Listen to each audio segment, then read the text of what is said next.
uma nova limpa aí que está sendo realizada no Gabinete de Segurança Institucional, né? Foi informado aí que só nessa quarta-feira foram exonerados 4 secretários nacionais que atuavam no GSI e, além deles, 26 outros servidores, ou seja, no mesmo dia foram demitidos 30 agentes aí que atuavam no GSI.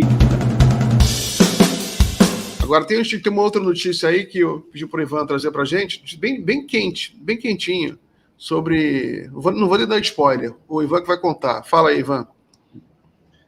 Pois é, Miguel, a gente acabou de receber aqui uma nota divulgada pelo Gabinete de Segurança Institucional, o GSI, agora comandado interinamente pelo Ricardo Capelli, né, após a demissão do general Dias, falando sobre uma nova limpa aí que está sendo realizada no Gabinete de Segurança Institucional, né? Foi informado aí que só nessa quarta-feira foram exonerados 4 secretários nacionais que atuavam no GSI e, além deles, 26 outros servidores, ou seja, no mesmo dia foram demitidos 30 agentes aí que atuavam no GSI, né? Então tem toda uma lista aqui com os nomes dos exonerados, todos eles militares, né? Sargento, tenente, coronel, major, brigadeiro, enfim, todos militares exonerados. E isso está sendo feito, né, Miguel, Gilberto, como vocês estão acompanhando aí, por conta da divulgação recente das novas imagens da invasão ao Palácio do Planalto no 8 de janeiro, que mostram os agentes do GSI sendo complacentes ali com os golpistas, né? O governo Lula, ele vem argumentando que boa parte da equipe do GSI, apesar de, na época, o comandante do GSI ser o general Dias, nomeado pelo Lula, a maior parte daquela equipe era composta de remanescentes da equipe do general Heleno, que era o comandante do GSI no governo Bolsonaro, né? Então, agora está se fazendo uma verdadeira limpa no Gabinete de Segurança Institucional sob o comando interino do Ricardo Capelli. Já houve até discussão ali de mudar a atribuição do GSI, se o órgão vai continuar existindo ou não, mas o que está sendo feito agora, de fato, é essa limpeza desses servidores que são remanescentes da gestão Bolsonaro e que, portanto, podem ter sido complacentes ali nos atos golpistas de 8 de janeiro por ter supostamente algum tipo de alinhamento com o bolsonarismo, né? Antes dessas exonerações anunciadas hoje, vários outros já tinham sido exonerados. Essa é a mais recente, foi realizada agora mesmo na quarta-feira, a gente acabou de receber a nota, portanto, 30 agentes exonerados, todos militares, sendo que 4 desses 30 eram secretários nacionais, ou seja, posição de importância, de primeiro escalão ali dentro do GSI, Miguel e Gilberto. O que você acha, Gilberto? Olha, sobre essa questão, claro, a gente sabe que não é tão simples fazer mudanças ou substituições dentro do governo, tirar pessoas de determinados cargos, etc. Mas e mesmo acompanhando já todas as explicações dos integrantes do atual governo, e tudo mais, eu, como repórter, olhando de fora, eu não consigo, sinceramente, entender porque isso está sendo feito só agora.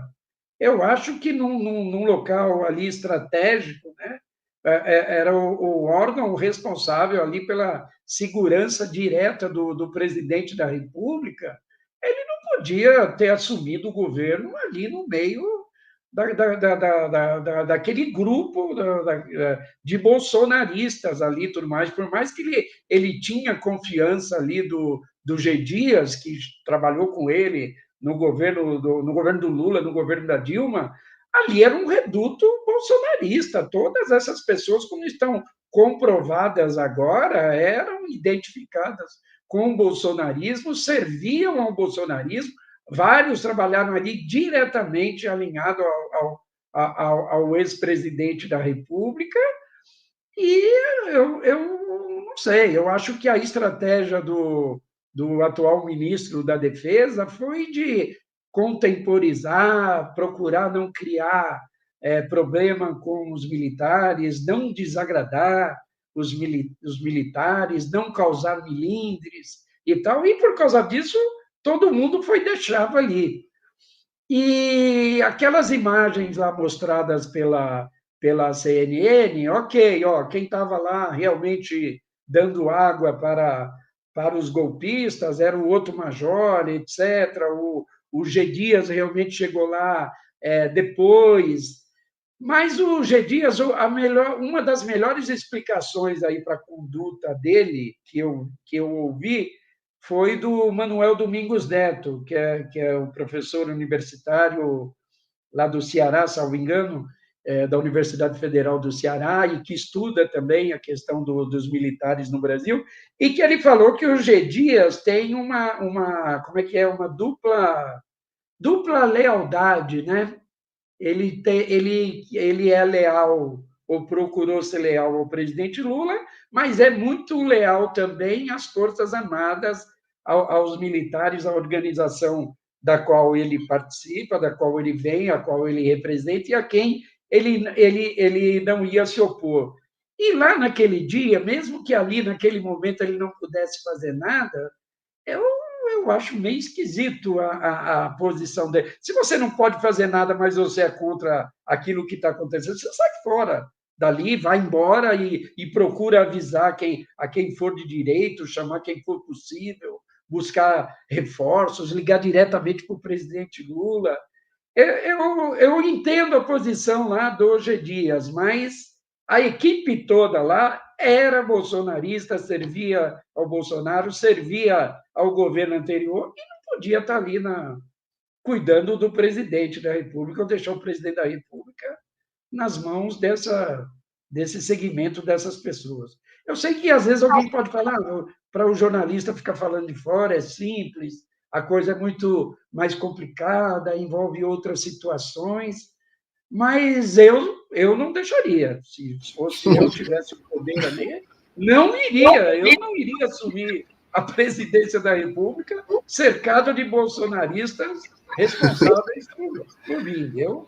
Você está correto, você correto. Deixa eu liberar o Ivan. Ivan, muito obrigado, então, pela participação. A gente se vê amanhã, tá bom? Um abraço. Valeu, Miguel. Até mais, Gilberto. Tchau, tchau, pessoal. Até mais, Ivan. Até mais.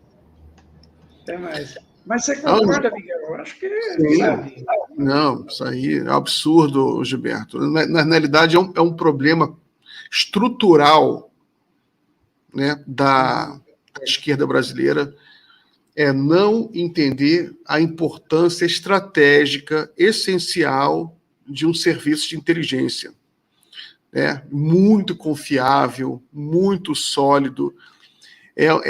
Foi o maior problema do PT nos governos anteriores, e você vê que já foi o maior problema agora no início, né? Um serviço de inteligência, porque eu acho que a esquerda ela confunde, porque como a esquerda foi vítima de serviços de inteligência no Brasil, né? Ela associa serviço de inteligência, o que é até natural, entende-se, é compreensível, ela associa serviço de inteligência com o SNI, com o Serviço de Inteligência da Ditadura Militar. O Brasil tem a tradição de uma esquerda com uma alergia natural ao autoritarismo, alergia daí, inclusive, os problemas, né, que a esquerda tem para lidar com questões de segurança pública, o problema, inclusive, de relação entre a esquerda e a polícia, né, porque é um histórico complicado no Brasil. A polícia, inclusive antes da ditadura militar, né, a polícia combate a esquerda no Brasil bem antes, né? Sim, talvez, acho que desde o início do surgimento da polícia no Brasil, né, ela combate a esquerda. No mundo inteiro é um pouco assim, né? O capitalismo, ele cria a polícia para combater os movimentos sociais. No Brasil, nos países subdesenvolvidos, isso é mais dramático ainda. Uma polícia muito violenta. E na ditadura militar se usou muito a questão da inteligência contra o movimento social. E usou mesmo, e aquele negócio atravessou a ditadura, entrou na República, entrou na nova República, né, que a gente tem relatos, tem de reportagens sobre, na época do Fernando, já época do Sarney, Collor, ainda tinha relatório contra o movimento social, e possivelmente até hoje tem inteligência do Exército, eles ficam fazendo relatóriozinho contra o MST, entendeu? É uma coisa assim. Então a esquerda tem esse problema, mas ela tem que ver pelo avesso, na minha opinião. Ela tem que entender que, por ser um problema, ela tem que assumir as rédeas disso. O Brasil tem que ter um serviço de inteligência republicano voltado para combater golpismo, combater terrorista interno, né? Correto. E o professor Manuel Domingos estava falando muito adequadamente, ele que é um estudioso do tema, do assunto, né? Ele diz que os militares também, independentemente de qualquer coisa, eles têm um compromisso muito sério com a hierarquia.